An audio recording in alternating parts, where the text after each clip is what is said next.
वो तो of course US Fed की मीटिंग से ही आ रहा है, जहां पर हमने देखा है सभी एसेट क्लासेस ऊपर हैं, जो कि बहुत अच्छी बात नहीं है क्योंकि बाजार हमेशा इकोनॉमिक्स को देख के चलता है। लेकिन एज ऑफ नाउ सभी जगह तेजी है। सोने चांदी की अगर बात की जाए तो यहाँ पर डॉलर इंडेक्स हमने 103 103 चल रहा था, वहां पर 102.5 तक आता हुआ नजर आया है। जो डॉलर में इतनी बड़ी गिरावट आई है उसका फायदा तो है ही, साथ ही साथ यूएस फेड ने अब ये क्लियर करते हुए कहा है कि अगले साल 3 बार रेट में कटौती होगी। बाजार 5 बार कटौती लेके चल रहा था, लेकिन 3 से 5 के बीच में भी एक बहुत स्ट्रॉन्ग सेंटिमेंट है।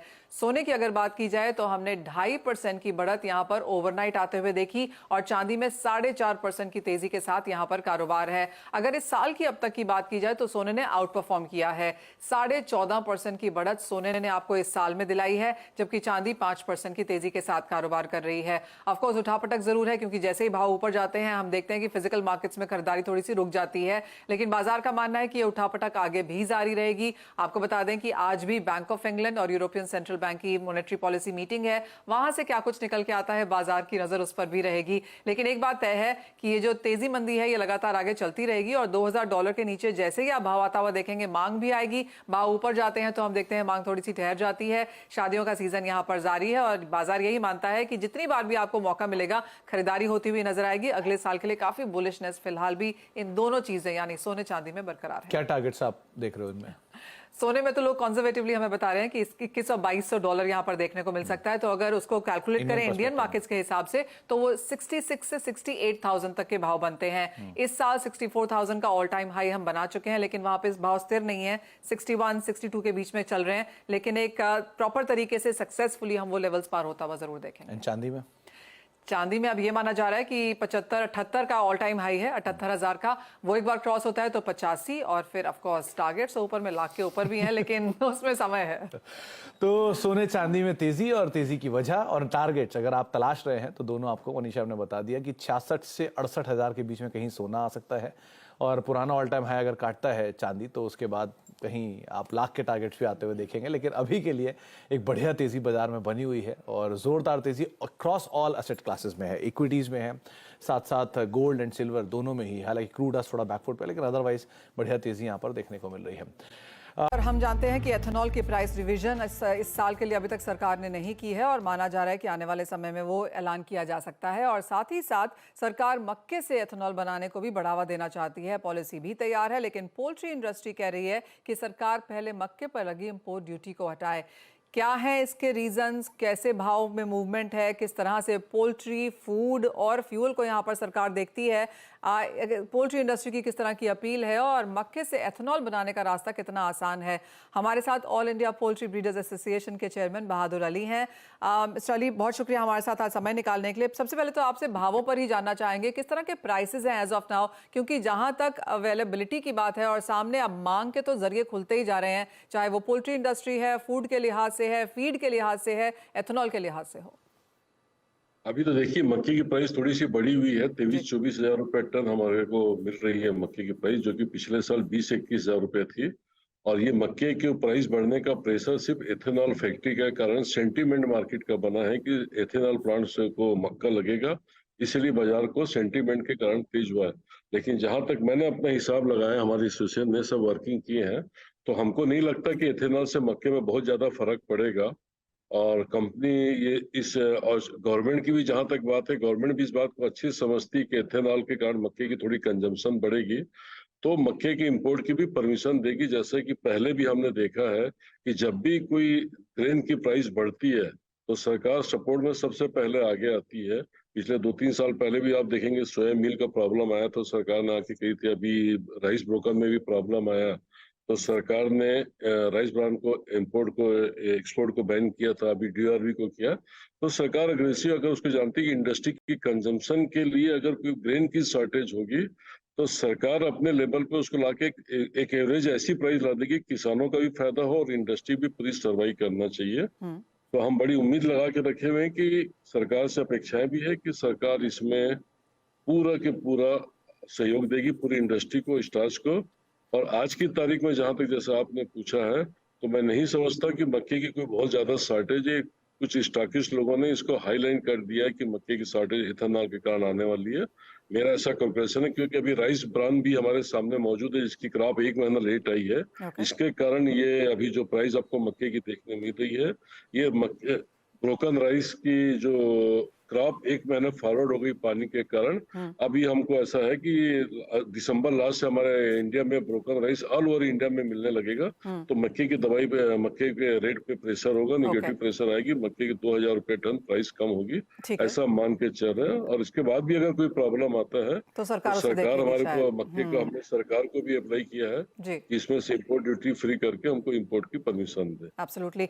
एज ऑफ नाउ, जैसे आपने कहा कि एथेनॉल एज ऑफ नाउ एक सेंटिमेंट है, on ground as of now कोई बहुत बड़ी डिमांड नहीं है, लेकिन सरकार ने ये भी कहा है वो क्योंकि वो कम दरों पर मुहैया कराएगी एथेनॉल मेकर्स को, जहां तक मक्के की बात है। आई गेट योर पॉइंट जब आपने कहा कि भाव यहाँ से थोड़े से नीचे ही जा सकते हैं, लेकिन कितना कितना पोर्शन आप देखते हैं एथेनॉल की तरफ मक्के का जाता हुआ? अभी इस साल हमने अपने एस्टिमेट किए 7 से 8 लाख टन मक्का जाएगा इथेनॉल के तरफ में। तो उसका रिप्लेसमेंट हमको करेगा, ब्रोकन राइस करेगी कि हमको, हमारे पास इस साल 10 lakh tonne broken rice paddy की क्रॉप इस साल 50 लाख टन एक्स्ट्रा हुई है। तो उससे हमको 10 लाख टन हमको ब्रोकन राइस हमारे इंडिया को एक्स्ट्रा मिलेगी। और आज हमारे देश से जो लाखों टन माल हमारा ब्रोकन राइस एक्सपोर्ट होता था वो बंद हो गया है। मक्का जो एक्सपोर्ट होता था पिछले साल 35 लाख टन मक्का एक्सपोर्ट होता, वो भी अभी इस साल नहीं हो रहा है। तो ये सब रिवर्स प्रेशर आएंगे हमारी इंडस्ट्री को। और हम सोचते हैं कि मक्के के ऊपर ऐसा प्रेशर नहीं आने वाला है कि पूरी पोल्ट्री हो चाहे आपका स्टार्च फैक्ट्री हो, किसी को भी बहुत ज्यादा प्रेशर आएगा।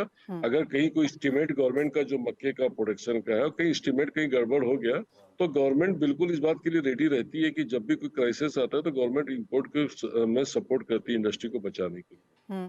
पर आपको लगता है इस बार इंपोर्ट करने की जरूरत पड़ेगी? जिस तरह से आपने कहा कि ब्रोकन राइस काफी हद तक जो मक्के की अवेलेबिलिटी है उसको यहाँ पर सफाइज करती हुई दिखेगी।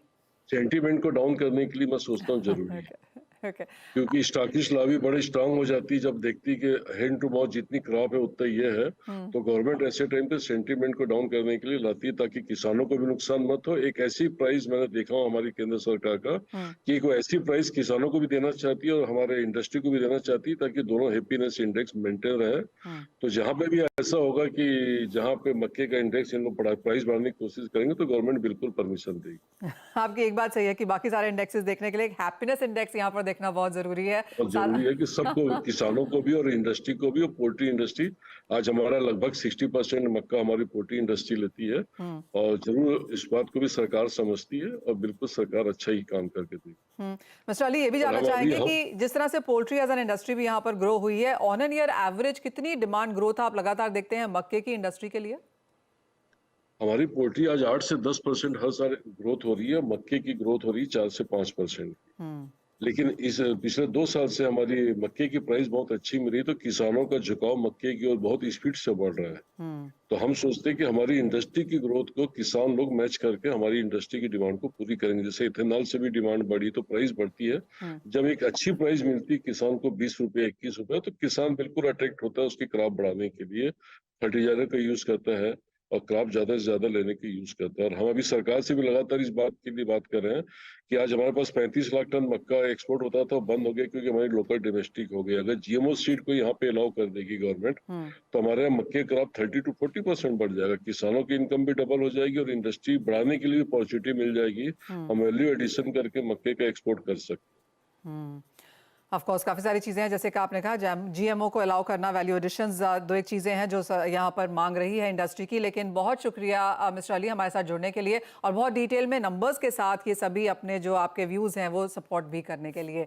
अजय, आप कैसे देखते हैं ओवरऑल एग्री कमोडिटीज़ को? आपके लिए मसालों के पास ज़रूर आना चाहूँगी क्योंकि कल अपर सर्किट था और वो भी ज़ोरदार अपर सर्किट था, लेकिन जीरे में उसके बाद आज बहुत ही सपाट कारोबार है। हल्दी ऑफ कोर्स काफ़ी लोग फिलहाल बाजार में बुलिश हैं और कल के सर्किट के बाद आज एक और अपर सर्किट है। यहाँ पर प्राइसेस कैसे देखते हैं? बिल्कुल Manisha ji, happiness index agree में होना बहुत जरूरी है, जैसे अली ने भी कहा है, क्योंकि अगला साल जो है मानसून को लेकर काफी चिंता है और विंटर क्रॉप्स को भी रहेगा जो बाकी कमोडिटीज में देगा। बट मसाले की बात करें तो कल डेफिनेटली एक फायरवर्क था। आज जरूर जीरे में एक सेंटीमेंट थोड़ा साइडवे जरूर है, बट मुझे लगता है कि आगे जाके वापस ये पुशबैक करेगा। जैसे मैंने पहले भी कहा था 38,500 काफी इंपॉर्टेंट हर्डल है प्राइजेस मुझे लगता है कि यहाँ से पॉजिटिव ही मूव करेगा। 38,000 तक लेके चलिए, 37,200 का स्टॉप लॉस रखिए। 40,000 तक का लेवल हमें लगता है कि मंडे तक मिल जाएगा। वहीं अगर धनिया मुझे काफी अट्रैक्टिव लगता है, क्योंकि धनिया की जो स्विंग के फिगर्स आ रहे हैं गुजरात से, वो काफी कंसर्निंग है। तो आई थिंक धनिया के अंदर अभी भी अपसाइड बाकी है। आज भी हम देख रहे हैं कि प्राइजेस 1.25% से तेजी कर रहा है। करंट लेवल से लेके चलिए, मुझे लगता है कि 7800 तक का लेवल हम कोरिएंडर में देख पाएंगे और 7200 का इंपॉर्टेंट सपोर्ट रहेगा। वहीं हल्दी में कल भी तेजी थी, आज भी तेजी कंटिन्यू, और इस बार हम जानते हैं कि स्विंग एरिया करीबन 30% के लगभग कमी थी। यील्ड में भी ड्रॉप है और हल्दी को इसका बेनिफिट मिलता हुआ दिखाई देगा। तो आई थिंक ये करंट लेवल से लेना चाहिए। 12,900 का स्टॉप लॉस रखिए। 13,800 से लेके 14,200 तक का इमीडिएट टारगेट रहेगा। बट कुल मिला के सभी स्पाइसेस में अच्छी गिरावट के बाद अब एक वैल्यू बाइंग दिखाई दे रही है, जो कंटिन्यू रह सकती है। चलिए, हमारा ध्यान यहाँ पर सिर्फ हैप्पीनेस इंडेक्स की तरफ है, तो तेजी यहाँ पर आगे और बाजारों में देखने को मिल सकती है, तो सरकार का भी ध्यान यहीं पर होने की उम्मीद है। बता दें कि मनी कंट्रोल पर दिए गए विचार एक्सपर्ट्स के अपने निजी विचार होते हैं। वेबसाइट या मैनेजमेंट इसके लिए उत्तरदायी नहीं है। यूजर्स को मनी कंट्रोल की सलाह है कि कोई भी निवेश निर्णय लेने से पहले सर्टिफाइड एक्सपर्ट की सलाह लें।